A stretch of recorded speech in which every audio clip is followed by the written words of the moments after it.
et du Fils et du Saint-Esprit. Amen. Le bien de mon Père, bonjour.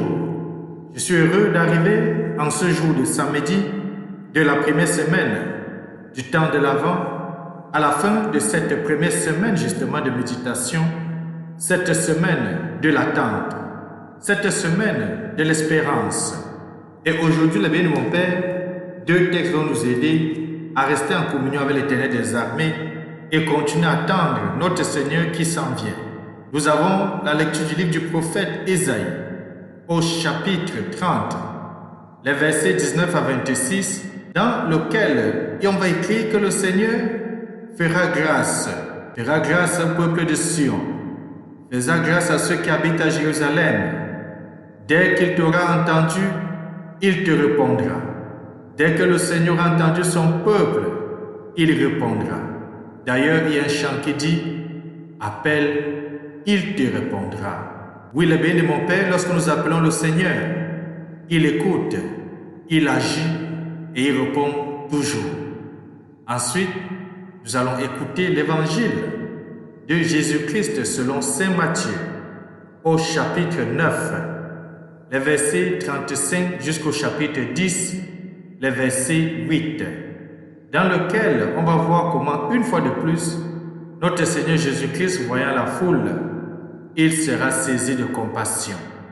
Nous avons un Dieu vivant, un Dieu qui a de la compassion, un Dieu qui a pitié de ceux qui le suivent, un Dieu qui répond justement à nos besoins et qui est attentif à nos tout petits besoins, même les besoins les plus élémentaires. Bien de mon Père, tournons nos sens à l'intérieur. Apprêtons chacune les différents textes de méditation d'aujourd'hui à chacun et à chacune. Bienvenue.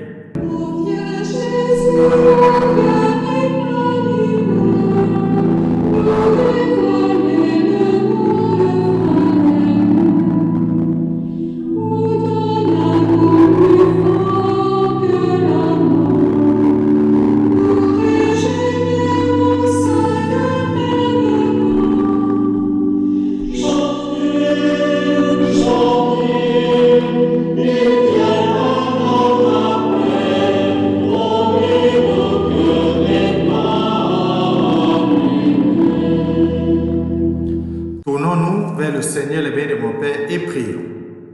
Dieu qui a envoyé ton Fils unique dans ce monde pour libérer l'homme de son péché, accorde à ceux qui t'appellent du fond du cœur d'être vraiment libres pour t'aimer. Nous t'avons prié par Jésus-Christ, ton Fils bien-aimé, lui qui vit et règne avec toi dans l'unité du Saint-Esprit, Dieu maintenant et pour des siècles et des siècles. Amen.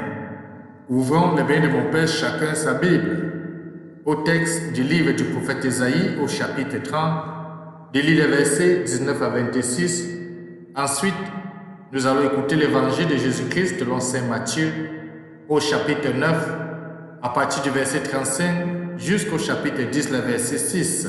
Bonne méditation. Bénissons le Seigneur qui guérit nos blessures. Il est bon de fêter notre Dieu, il est beau de chanter sa louange. Il guérit les cœurs brisés et soigne leurs blessures.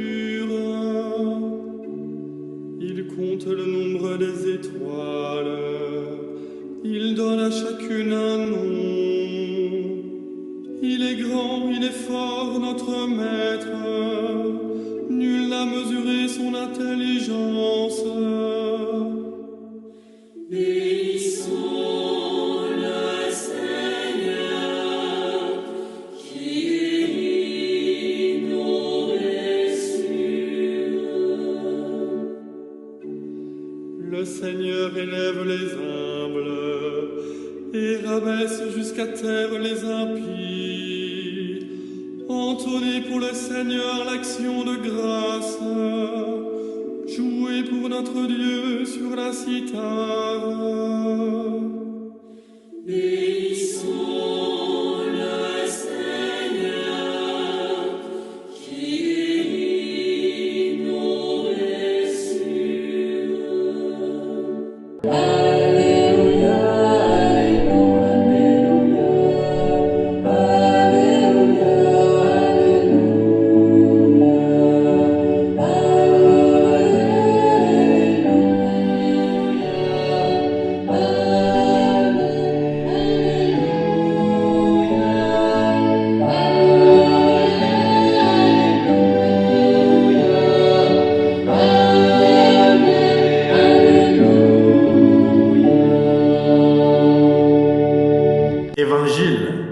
de Jésus-Christ selon saint Matthieu au chapitre 9, à partir du verset 35 jusqu'au chapitre 10, le verset 8. En ce temps-là, Jésus parcourait toutes les villes et tous les villages, enseignant dans leurs synagogues, proclamant l'évangile du royaume et guérissant toute maladie et toute infirmité. Voyant les foules, Jésus fut saisi de compassion envers elles, parce qu'elles étaient désemparées et abattues comme des brebis sans berger. Il dit alors à ses disciples, « La moisson est abondante, mais les ouvriers sont peu nombreux. Priez donc le maître de la moisson d'envoyer des ouvriers pour sa moisson. » Alors Jésus appela ses 12 disciples et leur donna le pouvoir d'expulser les esprits impurs et de guérir toute maladie et toute infirmité. Ces 12, Jésus les envoya en mission avec les instructions suivantes. Allez vers les brebis perdues de la maison d'Israël. Sur votre route, proclamez que le royaume des cieux est tout proche, guérissez les malades, ressuscitez les morts, purifiez les lépreux, expulsez les démons. Vous avez reçu gratuitement, donnez aussi gratuitement. Acclamons la parole de Dieu. Louange à toi, Seigneur Jésus-Christ. Voyant les foules, Jésus fut saisi de compassion. Eh bien, mon Père, dans notre monde aujourd'hui, nous savons qu'il y a plusieurs personnes qui adorent des dieux inanimés, qui adorent des dieux qui ne peuvent pas agir, qui n'ont pas de sentiments, des dieux morts, dirait-on un philosophe. Nous autres, les bénis de mon Père, nous sommes chanceux, nous avons la grâce de suivre un Dieu qui est vivant, un Dieu qui nous comprend, un Dieu qui a compassion, un Dieu qui nous écoute, un Dieu qui agit, un Dieu qui répond à nos préoccupations. Une fois encore, les bénis de mon Père, la compassion du cœur de notre Sauveur est proposée à notre cœur. Oui, le cœur de compassion de Jésus est proposé au cœur de chrétien que tu es, au cœur de baptisé que tu es, au cœur des disciples du Christ que nous sommes. Après l'avoir poussé à multiplier les pains, elle incite à donner aux hommes des bergers dont ils ont besoin. Eh bien, mon Père, rappelons-nous qu'en cette semaine, nous avons vu Jésus multiplier le pain dans le désert. Et en multipliant le pain, il ne s'inquiétait pas renvoyer la foule. Vu qu'ils avaient faim, il se souciait parce que dans cet état, il était difficile pour la foule d'arriver chez eux sans problème. Aujourd'hui, bien mon Père, non seulement le Christ prend compassion de leurs souffrances, de leurs infirmités, de leurs maladies, il pense les offrir des bergers selon son cœur. Jésus parcourt ville et village, il proclame la bonne nouvelle, il guérit. Bientôt, les bénis de mon Père en son nom, les apôtres aussi vont enseigner, les apôtres vont guérir les cœurs, afin de les rendre libres pour aimer le Christ de toute leur âme. Cette présence du Sauveur, continuée dans ses ministères, est nécessaire aux hommes et femmes fatigués et abattus de notre temps, parce que privés de vrais bergers, ils ont besoin du repos, de force, de présence. Cela est fondamental, et bien mon Père, de mieux comprendre et que nous nous arrêtons un instant. C'est le Christ qui donne à son peuple des bergers, des hommes et des femmes choisis, pétris, oints, pour rendre présent le Christ dans l'Eucharistie, dans l'enseignement, dans le vécu de tous les jours. On ne se donne pas une mission. On ne devient pas berger parce qu'on veut devenir berger, parce qu'on veut s'élever au-dessus des autres. On ne devient pas berger pour se faire voir. On devient berger parce qu'on a une mission confiée par l'Église, une mission confiée par le Christ lui-même. Personne, les bénis de mon Père, ne peut s'instituer berger de sa propre autorité. C'est le maître de la moisson, c'est-à-dire le Père créateur de toutes choses, maître du ciel et de la terre, qui, dans son amoureuse providence, va envoyer des ouvriers dans sa moisson. C'est pour cela que notre prière doit rejoindre le désir de Dieu. Prions-nous pour des vocations. Le béni de mon Père, est-ce qu'il t'arrive de t'arrêter au cours d'une célébration eucharistique de prier pour que le Seigneur envoie vers nous, envoie dans sa moisson des hommes et des femmes pour une vocation particulière.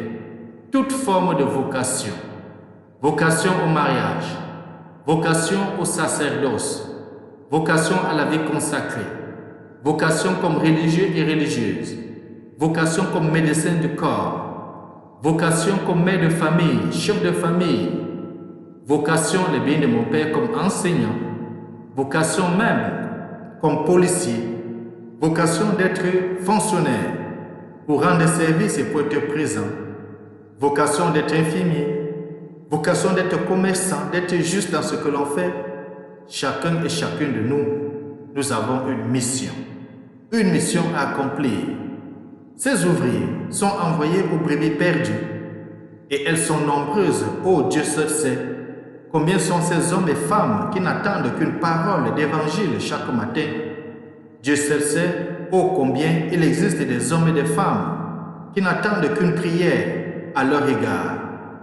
Mais ils gardent au plus profond d'eux-mêmes, comme celui qui les a envoyés, la préoccupation de chacune et de chacun de ces brebis, de celle qui s'est égarée, pour laquelle ils n'hésiteront pas, tous ces bergers choisis par le Christ, à entreprendre de patientes recherches. Ils ont reçu gratuitement le don de Dieu. Ils donneront aussi gratuitement. Et bien donc, Père, de façon spéciale, en cette fin de première semaine du temps de l'Avent, demain je t'invite à aller à l'église, commencer la deuxième semaine du temps de l'Avent et de prier avec tes frères et sœurs, puisque c'est le temps de l'attente, c'est le temps de conversion, mais surtout, c'est le temps d'espérance. Et que Dieu Tout-Puissant nous bénisse et nous garde, lui qui est Père, Fils et Saint-Esprit. Amen. Bonne journée.